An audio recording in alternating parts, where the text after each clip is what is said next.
And so the transition begins to discuss it all, what it might look like, and what transpired last night into today. John Heilemann, managing editor of Bloomberg Politics, co-host of The Circus on Showtime, a division of CBS.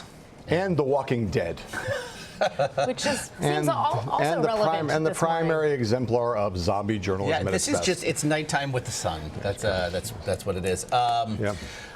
I'll be as Blunt? 35,000 feet up as I. Okay. What happened here? Well, on what level? Like, what happened in terms of why we all got it wrong? Well, what not happened? just got it wrong. How was? Yeah. I mean, how was this missed to this degree?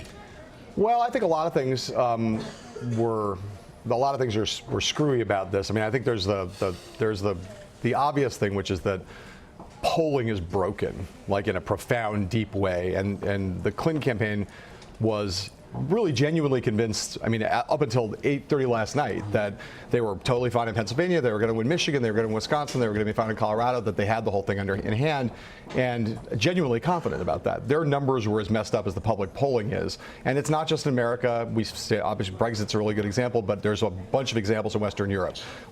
The likely voter models are screwed up.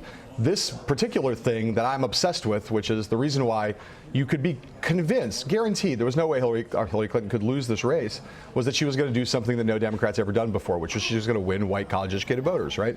Because there were 6 months of polling that showed her leading with white college-educated women by about 30 points and white college-educated men by about 12, 15. So last night the actual numbers came in. She won white college-educated women by like 10 and lost white college-educated men by like a dozen. That's a 25-point miss on both, right? And that's 6 months of polling, public and private. So what's going on there, right? The polling's messed up, but also you had this reverse Bradley effect. It seems like what happened was a lot of white college-educated voters were embarrassed to say they were for Donald Trump, but were for Donald Trump, not because they necessarily approve of everything Donald Trump's for, but they're like ready to throw a stick of dynamite under the whole edifice of Washington, D.C. And the thing of this is all about white college-educated or about white working-class voters, some of that's true, but the populist desire to blow shit up, I just said that on television, yeah. The populist desire to blow stuff up is bipartisan, ecumenical, and not confined to one particular class. It's much broader than people understand. And people in our business and people in the political class have really missed the depth of it. And that's, I think, a large part of what the story of this election has been. There's multiple stages of grief playing out inside the Democratic Party right now. The first would seem to be disbelief. Yeah. Eventually, I feel like we'll come to recriminations. Yeah. And I think, John, we're there already. Quickly, right? Yeah. So the question is, Bernie Sanders and Joe Biden, who flirted with a run, we're told earlier this year, could they have won? Here's the other big fact that goes to this, right, that we know today, which is Donald Trump got fewer votes than Mitt Romney got in 2012. So what happened there is not Donald Trump didn't get a whole bunch of new voters to come into the process.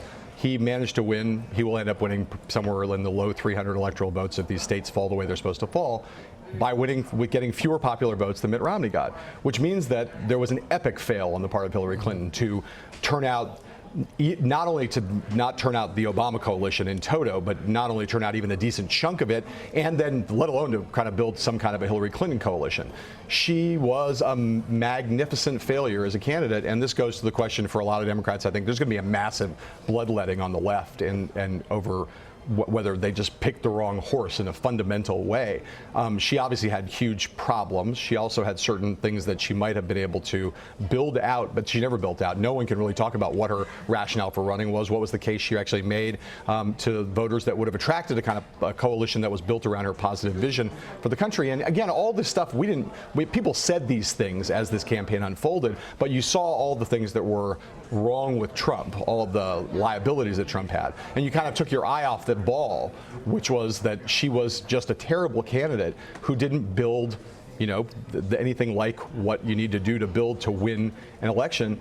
And I think, for people like Joe Biden and people around Joe Biden, they all are 100% convinced that if he'd run, that he would have been much more attuned to this populist moment that we were talking about before, and that he would have been able to compete in a bunch of states where she manifestly failed. Again, Michigan, which is not yet, she's not officially lost Michigan yet, but I'm almost certain she will. Wisconsin, Pennsylvania, these are states where the demographic change has not been that great, and you have to be able to connect to a certain number of white working class voters. She failed totally to do that. And so, yes, there's a lot of recrimination around people, not just Bidenistas, but yes, Bernie Sanders people who are already talking about how, I last night said something on some broadcast about how Bernie Sanders fell slightly short of taking the nomination against Hillary Clinton. And immediately, all of the Sanders voices rose up and said, no, he didn't fall short. It was stolen from him by the Democratic National Committee, who was in the tank for Hillary Clinton. So that recrimination was starting last night on the part of people in the Sanders part of the party.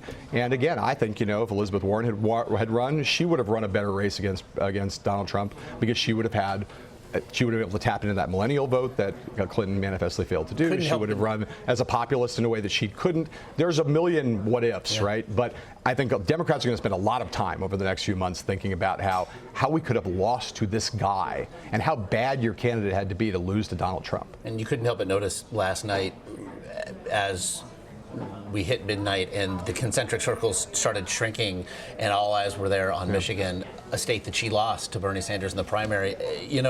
John, as well, for President Obama now, who in his staunch surrogacy, certainly in these last days, had woven into the fabric of it, this is my legacy on the line. This is personal for me.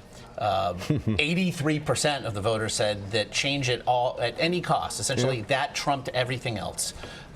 What to make then of that legacy?